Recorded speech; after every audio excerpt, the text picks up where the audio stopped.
गौतम बुद्ध भारत ही नहीं बल्कि पूरी दुनिया के ऐसे महापुरुषों में शामिल रहे जिन्होंने पूरी मानव जाति पर छाप छोड़ी। गौतम बुद्ध की जयंती बुद्ध पूर्णिमा के दिन मनाई जाती है और उनका निर्वाण दिवस भी बुद्ध पूर्णिमा के दिन ही हुआ था। यानी यही वह दिन था जब बुद्ध ने जन्म लिया, शरीर का त्याग किया था और मोक्ष प्राप्त किया। बुद्ध पूर्णिमा न केवल बौद्ध धर्म के अनुयायियों के लिए बल्कि संपूर्ण मानव जाति के लिए एक महत्वपूर्ण दिन है। उन्होंने न केवल अनेक प्रभावी व्यक्तियों बल्कि आम जन के हृदय को छुआ और उनके जीवन में सकारात्मक बदलाव लाए। भगवान बुद्ध को भगवान विष्णु का 9वां अवतार माना जाता है।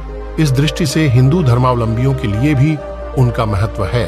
27 वर्ष की उम्र में घर बार छोड़ा गौतम बुद्ध सन्यासी बनने से पहले कपिलवस्तु के राजकुमार सिद्धार्थ थे। लोगों के दुखों को देखकर और शांति की खोज में वे 37 वर्ष की उम्र में घर परिवार, राजपाट आदि छोड़ डटकर चले गए थे। भ्रमण करते हुए सिद्धार्थ काशी के समीप सारनाथ पहुंचे, जहां उन्होंने धर्म परिवर्तन किया। इसके बाद बोध गया में बोधि वृक्ष के नीचे कठोर तप किया। कठोर तपस्या के बाद सिद्धार्थ को बुद्धत्व की प्राप्ति हुई और वह महान सन्यासी गौतम बुद्ध के नाम से प्रचलित हुए और अपने ज्ञान से समूचे विश्व को प्रकाशमान किया। बुद्ध ने जब अपने युग की जनता को धार्मिक, सामाजिक, आध्यात्मिक एवं अन्य यज्ञादि अनुष्ठानों को लेकर अज्ञान में घिरा देखा, साधारण जनता को धर्म के नाम पर अज्ञान में पाया, नारी को अपमानित होते देखा, शूद्रों के प्रति अत्याचार होते देखे, तो उनका मन जनता के लिए उद्वेलित हो उठा। वे महलों में बंद न रह सके। उन्होंने स्वयं प्रथम ज्ञान प्राप्ति का व्रत लिया और वर्षों तक वनों में घूम घूम कर तपस्या करके आत्मा को ज्ञान से आलोकित किया। उन्होंने जीवन के प्रत्येक क्षण को जिस चैतन्य एवं प्रकाश के साथ जिया, वह भारतीय आर्षी परंपरा के इतिहास का महत्वपूर्ण अध्याय है। स्वयं ने सत्य की ज्योति प्राप्त की, प्रेरक जीवन जिया और फिर जनता में बुराइयों के खिलाफ आवाज बुलंद की। 40 साल तक घूम घूम कर किया प्रचार गौतम बुद्ध ने लगभग 40 वर्ष तक घूम घूम कर अपने सिद्धांतों का प्रचार प्रसार किया। वे उन शीर्ष महात्माओं में से थे जिन्होंने अपने ही जीवन में अपने सिद्धांतों का प्रसार तेजी से होता और अपने द्वारा लगाए गए पौधे को वट वृक्ष बनकर पल्लवित होते हुए स्वयं देखा। गौतम बुद्ध ने बहुत ही सहज वाणी और सरल भाषा में अपने विचार लोगों के सामने रखे।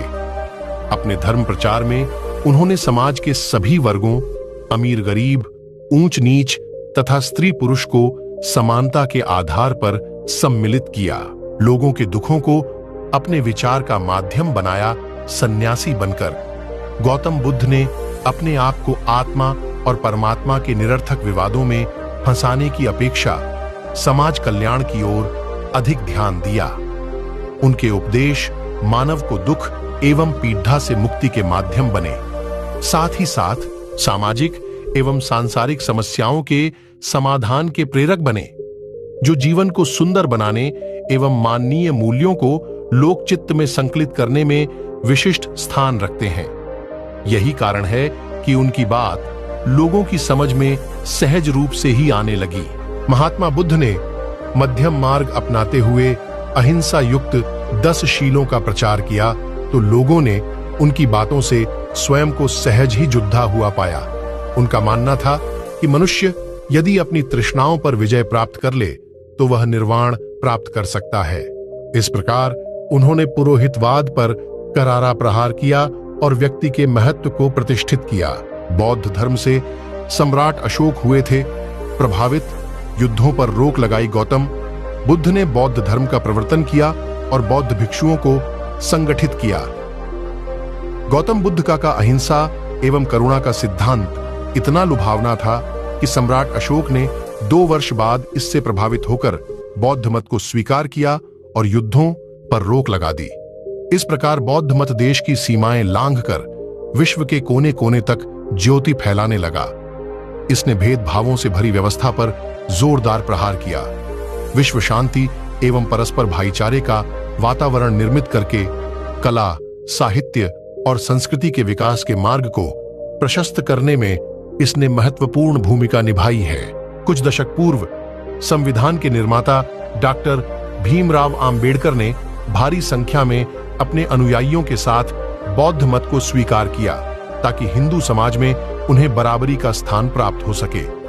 मूलतः बौद्ध मत हिंदू धर्म के अनुरूप ही रहा और हिंदू धर्म के भीतर ही रहकर महात्मा बुद्ध ने एक क्रांतिकारी और सुधारवादी आंदोलन चलाया।